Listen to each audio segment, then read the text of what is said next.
achieved.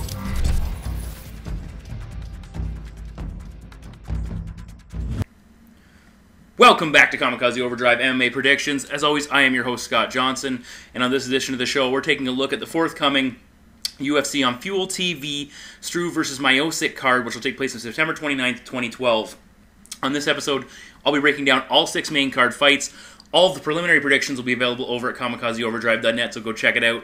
And of course, this will be the early show on the 29th of September. As I've already talked about, Strikeforce Melendez versus Healy will be taking place in the evening, so there will be 21 fights in all available to watch that day. Now, as far as bet packs are concerned, what I'm doing for this event, $10 for this bet pack, $10 for the Strikeforce bet pack, or if you want to buy both bet packs combined, $20 total. And what I will include also in the combined bet pack will be the top 5 confidence list from the entire 21 fights, Strikeforce and UFC, who are the top 5 guys I think are going to win, are guaranteed to win, or at least I feel the best chance to win, top 5 value picks, and I'll put some parlays together, so a whole pile of money to be made that day, let's hope. Now, coming off UFC 152, which took place last night, I went 6-6, didn't have a great night, but I did make some serious money. Why? Because on my value pack, I nailed my number 1 value bet, TJ Grant, number 2 value bet, Demetrius Johnson, really liked that fight and thought he did very well. My number 4 value bet was Mitch Gagnon, number 5, Seth Pazinski, so I had a good night that way. Couple big parlays came through, and I even talked about, even though I didn't pick Michael Bisping, I said take Bisping, combine him with Demetrius Johnson, combine him with TJ Grant, he'll have a good payout, and if he cashes in, there's a good payday. So that's one of the benefits of buying my bet packs. You get to hear some more inside information and definitely some potential to make some extra money. Now, this event, definitely going to be a good one. I'll get to my predictions in a second. As always, thank you very much to all of my sponsors who host and post my videos. MMABettingOdds.com, Fear the Fighter, Fighter Style, HeartandGlory.com, CouchFighter.co, MMACrips.com, and the boys over at the Adrenaline Training Center. Thank you very much to all of those guys. And now I've added a review for Pinnacle Sports, the betting site Pinnacle Sports, on my website. Please check that out. And there's also a couple of banners. Please click on them if you're interested in betting, as they are currently doing a promotion that will send people a trip to see Henderson Diaz in Seattle, VIP style. So please check out the banners for more details over kamikazeoverdrive.net. Bet packs are there. Fight recaps. I did my UFC 152 recap. Also, the MMA betting panel will be breaking down these fights as well, so you can check out their predictions. 6 fights in this card, so I think it's about time to get to my first prediction of the evening. We kick off our predictions in the UFC's welterweight division with beautiful Che Mills, 14-5-0 with 1 no contest. Battles Duane Bang Ludwig, 29-13-0. Looking at Che Mills, he's coming off that co-main event TKO defeat at UFC 145 against Rory McDonald. Prior to that, he debuted in the UFC with a knockout victory over Chris Cope at UFC 138. Duane Ludwig, on the other hand, has dropped back-to-back fights, most recently UFC 146, where he was knocked out by Dan Hardy.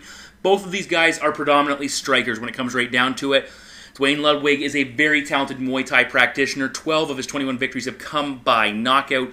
He had a very excellent showing against Amir Sadollah, where he defeated him on the basis of his Muay Thai. Had to come from behind, went UFC 122 over Nick Oshipshak, again using his striking to climb back into that fight. Che Mills, on the other hand, also a dynamic striker, 14 wins, 7 by knockout. He knocked out Chris Cope. He holds not 1 but 2 wins over another very good striker, Marius Zaromskis, including one which was an absolutely beautiful knee knockout via the knee shot to Zaromskis' chin.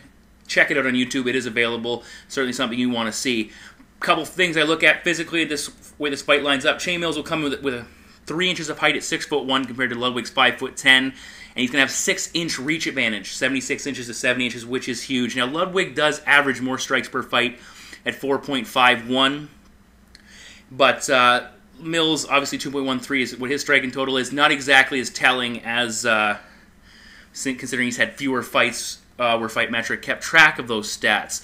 Now, the big thing for both of these guys, they have issues with the ground game. Mills does have 4 wins by submission, and he has shown he can defend himself on the mat as well as attack, but he's been tapped out 3 times. On the other side of things, Duane Ludwig, he's also got 4 wins by submission, but he's been submitted by 6 times, including by Josh Neer. He also got tapped by Jim Miller, fighting at lightweight back UFC 108. But what this fight comes down to is the chin of Duane Ludwig. He has been knocked out 6 times. He's had a career of fighting and standing in there and banging and trading with guys. Dan Hardy, who's not as technically sound as Duane Ludwig, was able to stop him and knock him out at UFC 146. And that's what I see here. Mills with the huge reach and height advantage. He's going to get inside. He's got some excellent kicks, very good hands, and even though Duane Ludwig is the technically superior fighter, Ludwig's chin is not there. Mills is going to find it. So my prediction is Che Mills to defeat Duane Ludwig by knockout. Our next matchup is in the UFC's lightweight division. Is another home crowd favorite, Paul Sass, the master of the Sass angle, undefeated at 13-0, will battle handsome Matt Wiman, 14-6-0.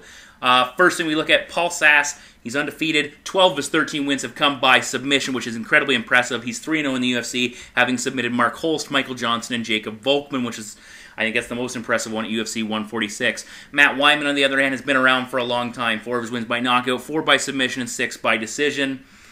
He's coming off a victory over Matt Danzig. Prior to that, he had a 3-fight winning streak snapped in a very close and controversial defeat at UFC 132 against Dennis Seaver. Now, what I look at here is Matt Wiman is a very aggressive wrestling brawler type fighter. He's the guy who likes to get in, mix it up. He showed he could hold his own with Dennis Seaver with the striking. But, in that fight, he took the fight to the ground on several occasions. Against Matt Danzig, they had a lot of grappling exchanges. It was a very closely contested bout. And what this fight comes down to is Matt Wiman needs to keep the fight standing. He needs to keep it vertical. He needs to not allow Paul Sass to tie up with him.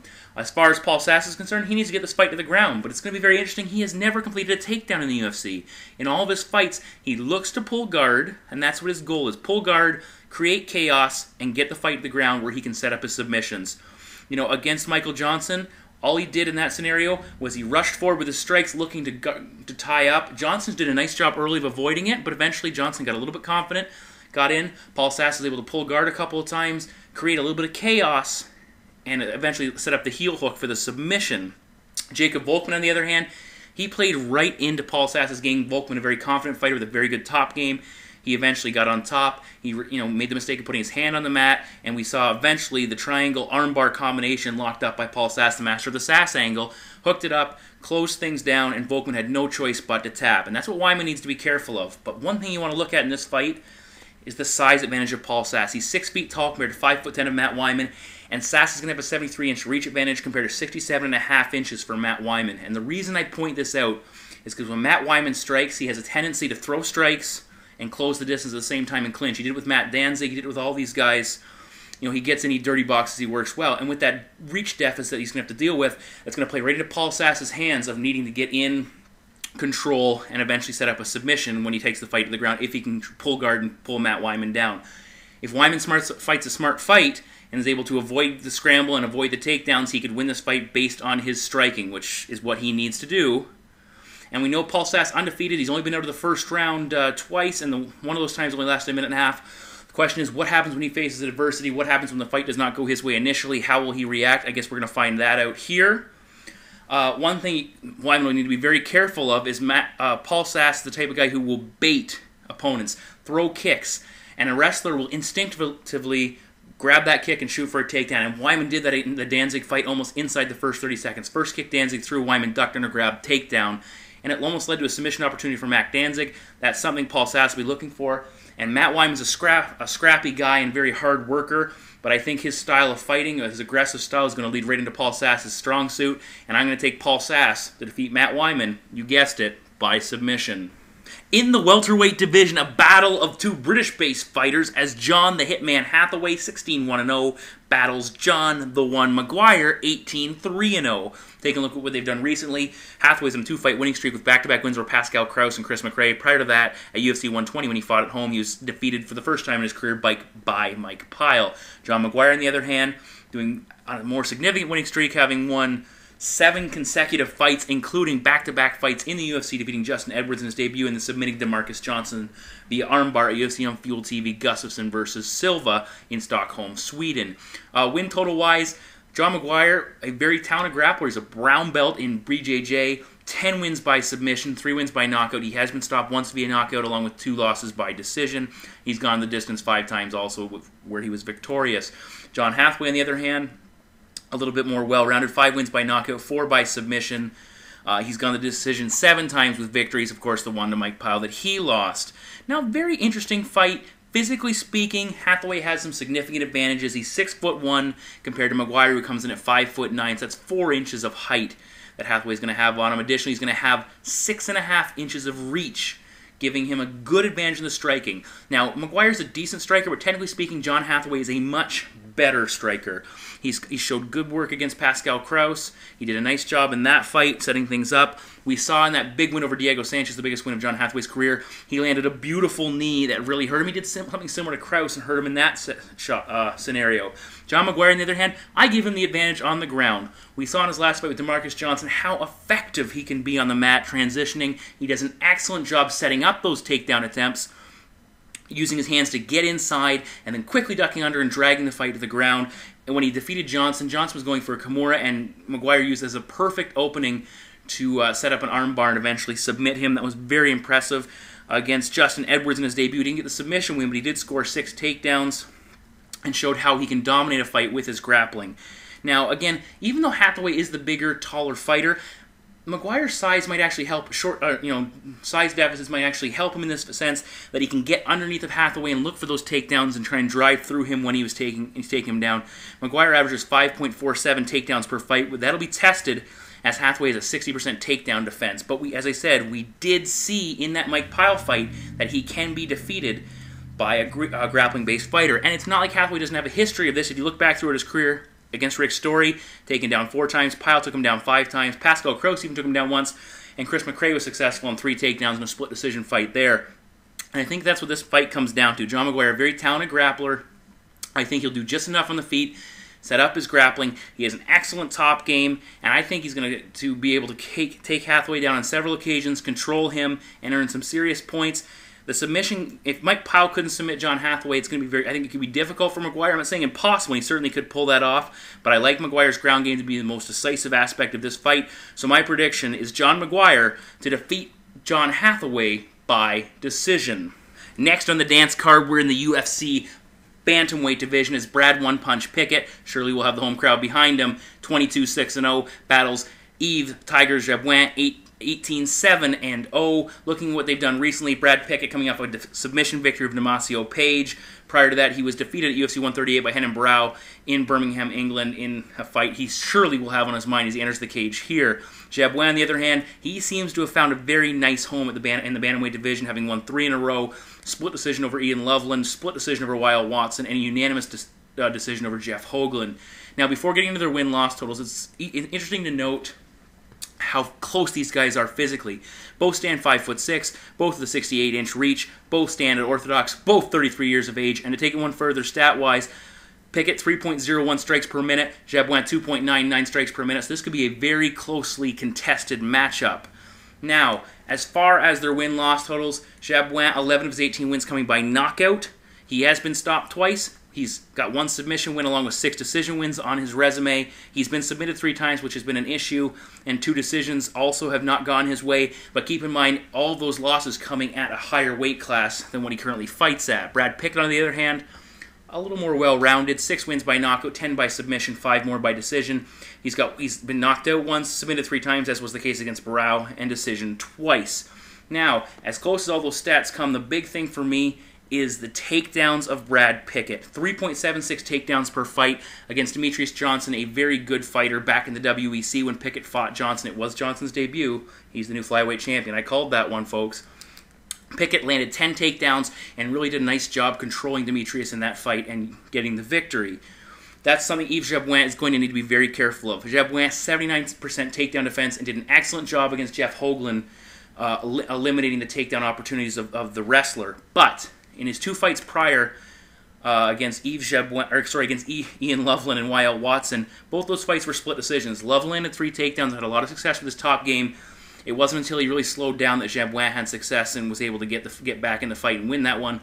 Now, in the Wyle Watson fight, Jabouin scored the takedowns and showed he has some wrestling skills, which he does, but Watson threw up the submission attempts and attempted a couple close ones, which really swayed the judges and almost gave Watson the fight. In both those matchups, had they been able to advance their grappling a little bit further, they might have actually won the split decision over Jabouin. That's something he'll need to be careful of. As far as the striking is concerned, Yves has a dominant and very exciting style, a lot of spinning back kicks, a lot of flashy maneuvers. Brad Pickett, more in-your-face, throws combinations. Both guys have power and have the ability to stop their opponents, as their records show.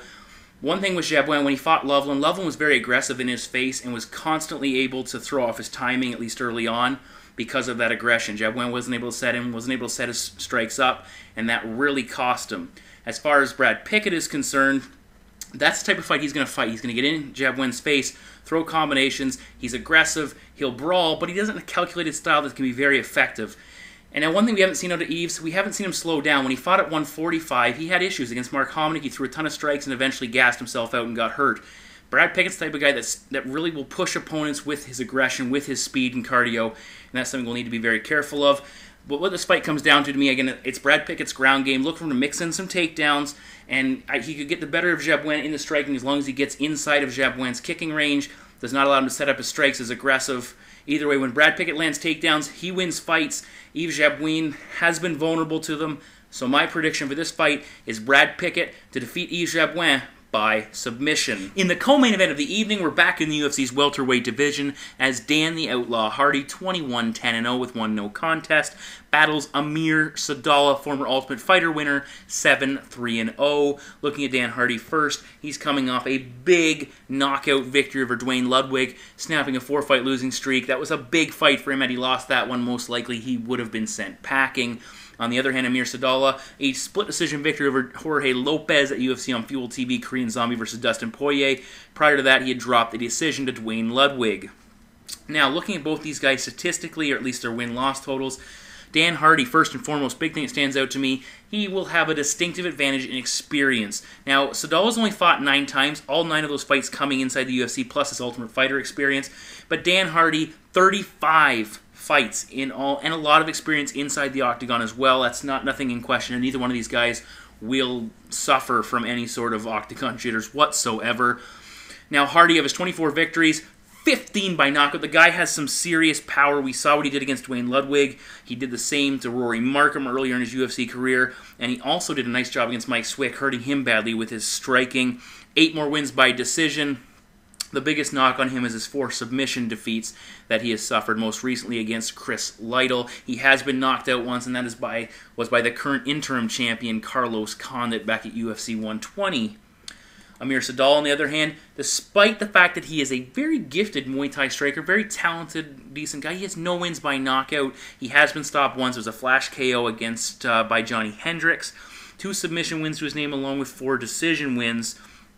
So he has a very, interesting record for what his actual skill set is based upon. Now, looking at what they've done research, actually taking a quick look at their physical attributes, very close. 1 inch of height going Dan Hardy's way, 1 inch of reach going Amir Sadollah's way.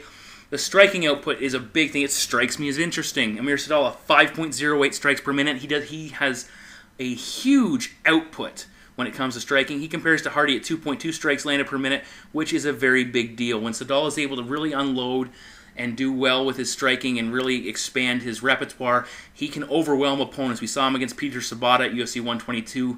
He unloaded a ton of leg kicks in that fight, and he just overwhelmed Sabata, kept him backing up against the cage, and he might not have the knockout power. He certainly can hurt guys.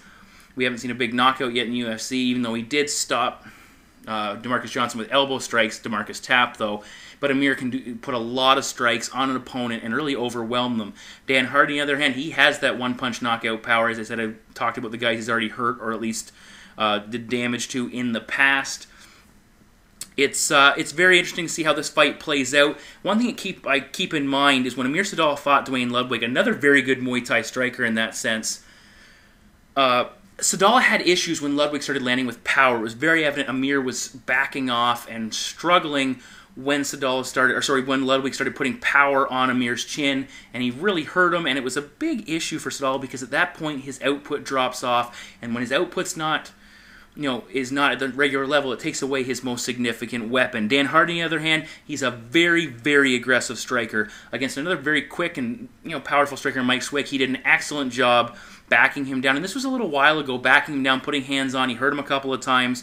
In that Ludwig fight, he stood right in there, eventually cracked him with a nice counter shot and stopped him, and he looked very confident in that fight. I think that's a big issue with Dan Hardy of late, is where has his confidence gone. Now, Dan Hardy's losing streak is something to consider. When you look at the guys Dan Hardy lost in that streak, it's the elite of the division. George St. Pierre, current champion. Carlos Condit, former or interim champion. Anthony Johnson, a very top-level fighter and a very big welterweight who's now fighting a light heavyweight. And Chris Lytle, one of the best of all time, now retired. All 4 of those guys Good strikers with ground games. We saw George St. Pierre, Anthony Johnson, and Chris Lytle all utilize him at one point in that fight or another, and that's an issue Hardy has to normally has to deal with. Not the case here. He should be free to be aggressive and not expect Sadollah to shoot for takedowns. Amir averages less than a takedown per fight. And though Amir is talented off his back, I think Dan Hardy should be good enough to defend. I like Hardy's output. I like his striking. I was very concerned with the way Amir, even against Lopez, he looked to be overwhelmed with Lopez's aggressive style. And when it comes right down to it, I think Dan Hardy will be energized by the home crowd. He will put on a good show, and his power will be the difference in this fight. So I'm going to take Dan Hardy to defeat Amir Sadollah by knockout. In the main event of the evening, it's the only matchup we have that doesn't feature a hometown competitor, as Stefan Skyscraper Struve, 28-5-0, battles Stipe Miocic. He's undefeated at 9-0. Looking at what they've done recently, Struve is on a 3-fight winning streak, submitting LeVar Johnson, TKO victory over Dave Herman, and submitting Pat Barry. The last time he suffered a defeat was against Travis Brown at UFC 130, where he was knocked out in that very awkward-looking Superman punch. Stipe Miocic, on the other hand, he is undefeated. He's coming off a TKO victory over Shane Del Rosario, preceded that with a knockout win of Philip DeFries, and a decision win over Joey Beltran in his 3 UFC fights. First thing is first, Struve has a gigantic advantage in experience with 29 fights to Miocic's 9. So that's very interesting to see how that plays out. Miocic has a combat sports background, so we'll see what that does. And he's looked very good in the UFC so far. Win totals, Miocic, 7 wins by knockout because he has excellent hands. He's got an extensive boxing background, which is impressive. 1 win by submission, 1 by decision. Again, he also has a wrestling background, so the guy's very well-rounded.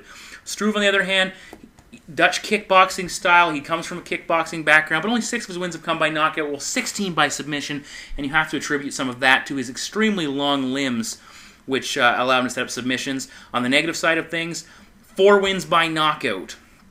And 4 losses by knockout, and that's a big issue. His chin. He was knocked out by Travis Brown, knocked out by Roy Nelson, knocked out by Junior Dos Santos, and that's something he's had to deal with in his career. One thing's for sure, in their 2 combined 38 fights, they've each gone to decision once. They were both victorious, so don't expect this fight to go the distance as far as I'm concerned, especially considering it is a 5-round bout. Now, looking at the way these guys match up physically, Struve, 6'11", the guy's a freaking giant.